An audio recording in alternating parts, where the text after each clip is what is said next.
Thank you, Megan, for that kind introduction. I'm sitting here with Walter English with the City of Fairfax Emergency Management Office, and we're actually in their EOC in the middle of weather warnings at this very moment. So do have patience with us if we do have to step out. But first, I just want to kick it off by giving a quick backstory about how we got involved in this project that Walter is going to talk about in more detail. But essentially, he came to me several months ago and said, we have all of these systems that we're using during emergencies, and there's lots of information that we're trying to monitor with many systems, and we want things to just be easier. So we want to streamline our processes, log into less things, use less systems for managing contact information. And so we came up with this email ingestion solution for them, and it solved a couple of their challenges and just helped them do their job better. And so as you'll learn, email ingestion really helps automate their notifications from their WebEOC system. And with that, I'll leave the details to Walter, and I'll turn it over to Walter. Thank you. As Tom just said, we're actually currently under tornado warnings and severe weather, and we have hail and 60-mile-an-hour winds, so it's quite an interesting moment right now.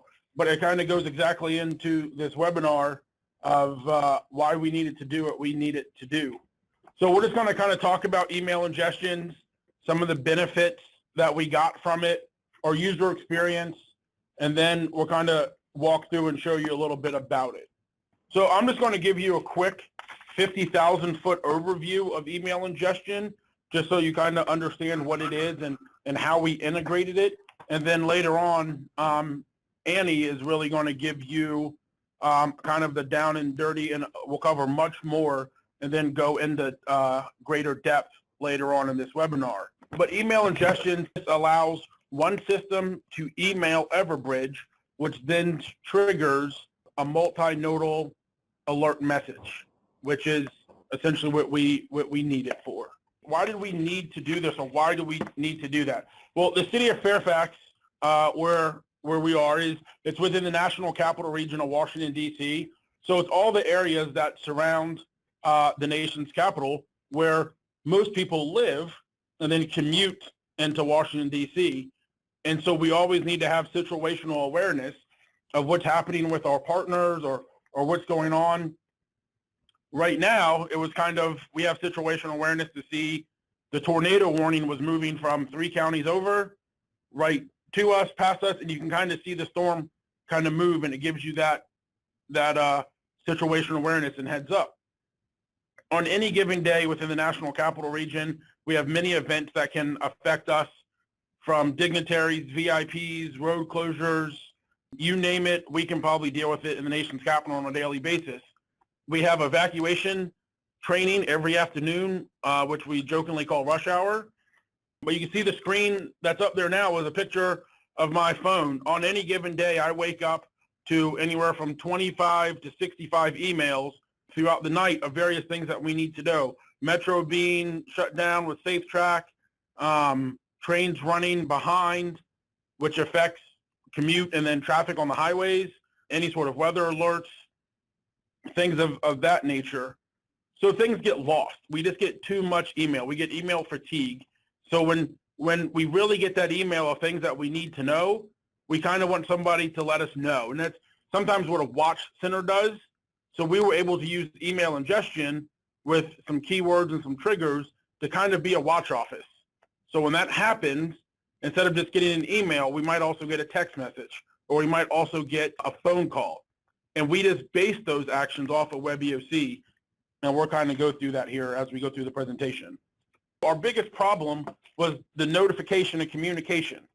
Always comes up in every exercise and every problem is, how do we notify people, and how are we going to communicate it, or how's the information going to get there? In today's society of email, that's the quickest way.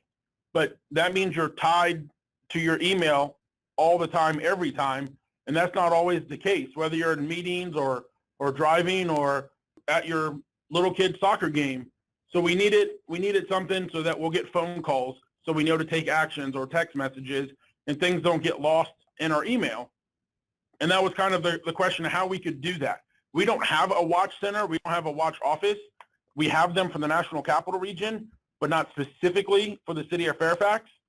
So we needed that, but obviously no budget and no money and no people. We could not do that. What we wanted to do is have a system that was easy to maintain and able to maintain a contact list in one place, so we didn't have to maintain multiple contact lists. And then we didn't want to have to train anybody.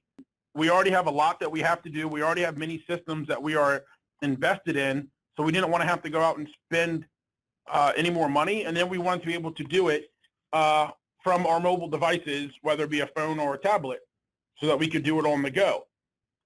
Well, the two biggest systems that we were invested in were WebEOC as our crisis management system, and then Everbridge as our alerting system. And we had no notion to go away from that.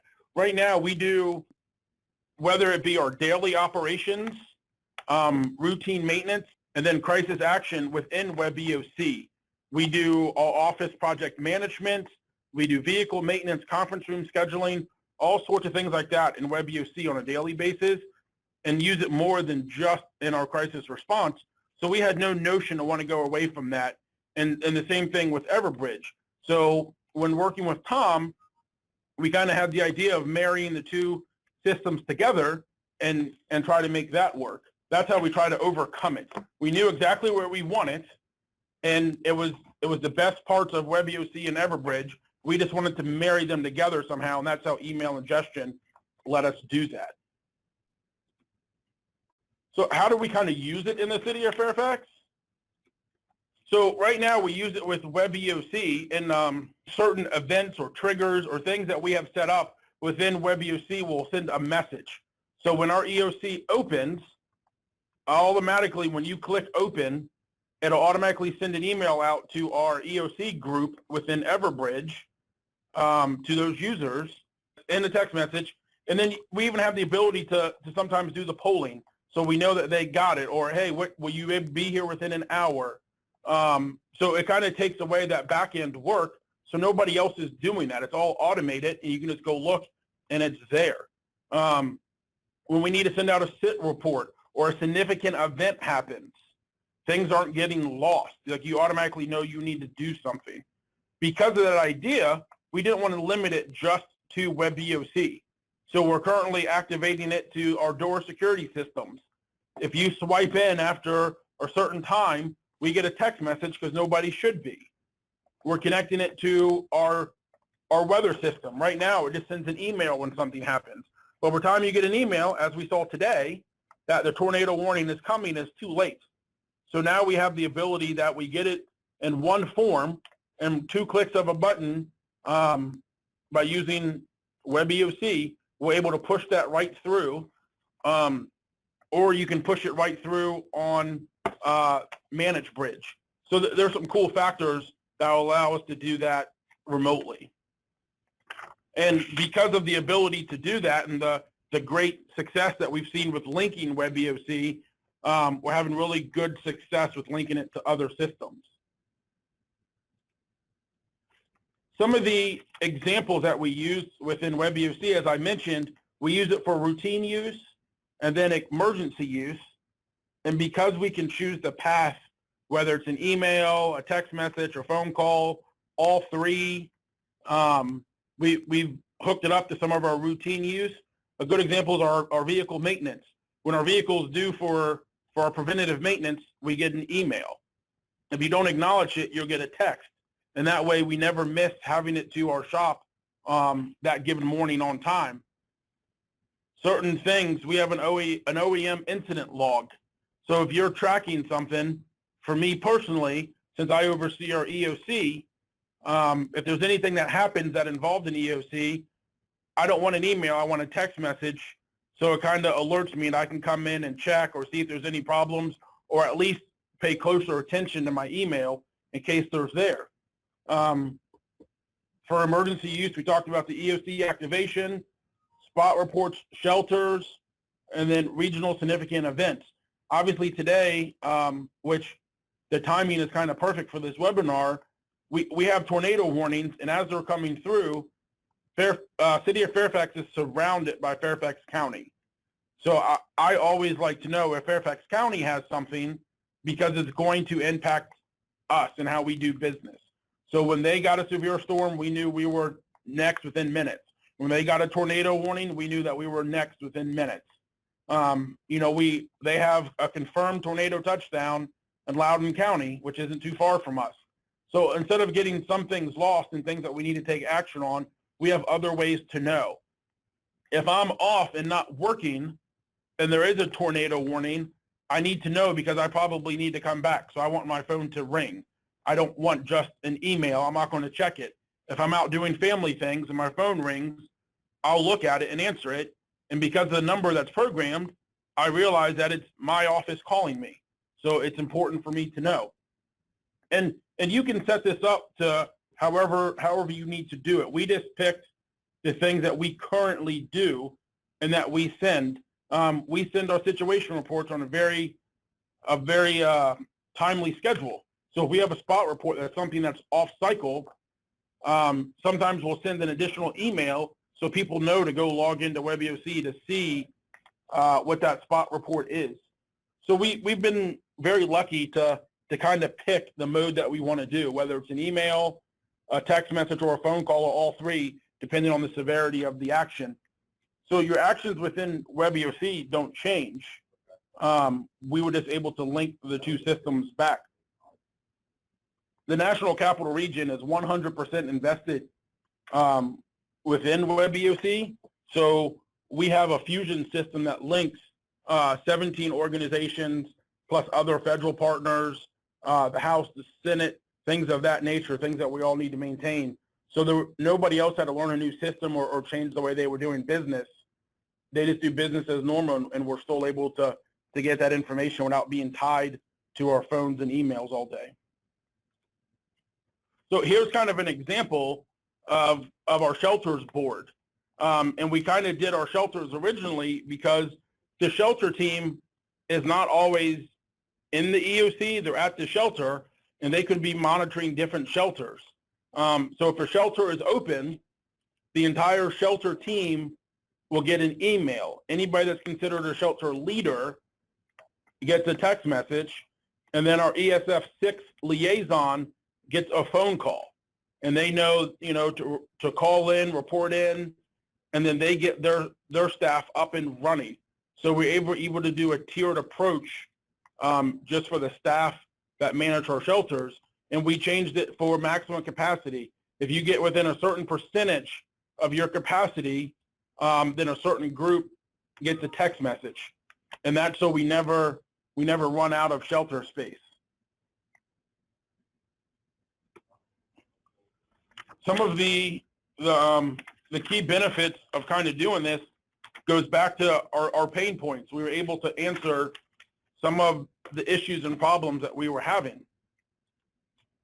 You don't have to log into WebEOC to view a status that was posted in WebEOC.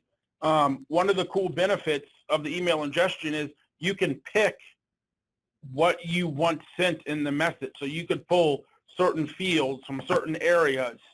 If a regional significant event is posted and not just a regional general announcement, we have it dictated by an exclamation mark. So we were able to say, if it gets this exclamation mark and it meets these thresholds, I want a text message. If it comes to one of these localities, I want a phone call. So if it happens right on my border and I need to take action, I want the phone call, which is the very next point is it's multimodal. You can pick your variety. However you want it to come to you, whatever you need to do.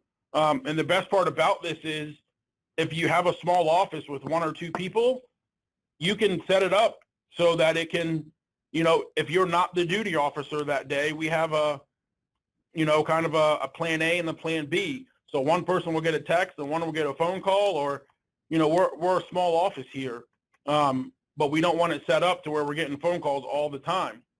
But it works out to where we can kind of pick that. One of our great advantages, now we can notify more people. You don't have to be logged into WebEOC. You don't have to be a WebEOC user, but then you can still receive the message. And that's kind of a key benefit that we like, because example is our shelter team. Our shelter team runs our shelter. They don't necessarily need to be in WebEOC, just the shelter leader, but we want them all to be able to get notified. And then most importantly and lastly, it's not just another email. You need an action, you can pull an action. Like I said, you can pull the different text or lines or something that you want from a particular WebEOC board, and that's what comes in your message. So it's business as usual. We don't have to train anybody differently to do anything else. We still follow our normal WebEOC procedures and our normal response procedures, and with certain actions you take, we get those notifications. So that's just a very, very good benefit for that. Kind of with the user experience, kind of what we just mentioned, your actions don't change in WebEOC. When you do certain things, it automatically triggers that. When we showed the shelters board, when you click open and then you click save, WebEOC automatically sends that email and then triggers an Everbridge alert. The key to that is probably about a year ago, I'd say, with when we came to version 8, one of the updated versions of version 8 of WebEOC, you now have the ability to email from WebEOC. And with that ability to email, you just have to set it for the specific address for the email ingestion in Everbridge. And we'll show you that. But so it's really a little bit of back-end programming that you have to do that. So if you have WebEOC and you're interested in this, just get with your CSM if you don't know how to make the specific board's email. But the function is there, and then Everbridge has the ability to ingest it and send the alerts, which is really cool. So here's kind of a picture on the left, and Annie will get much more in depth in this and kind of explain it a little bit, but I just wanted to show a little picture. You're able to take it as an email from WebEOC, and you can trigger certain things. If an email subject contains certain words, you get a certain message. If it contains certain subject lines, you get a message. So it almost does keyword search and keyword finding for you. So it all depends on how you pick. When we pick active shooter or tornado or certain things that need immediate response, that automatically triggers a phone call. And we were able to do that off of keywords. And it just takes a little bit of time to set up, but once you set it up, it's pretty easy. And by a little bit of time, I mean, you really just have to figure out what you want. The setup is very painless and quick, and WebEOC is the same. If you already have your ability to do what you want to do, you just make it send an email, and then you set it up in Everbridge. So it's not a lot of work whatsoever. When we look at the benefit of merging the two systems together and why did we want to take WebEOC and Everbridge, and what did we put them together? Like I said, it's a low level of effort required by the account admins. Once you do it, it takes a good 5-10 minutes to set it up, and then you kind of get the hang of it. You can set up as many as you want. It's an excellent opportunity to involve others that may not be in the EOC or may not be WebEOC users.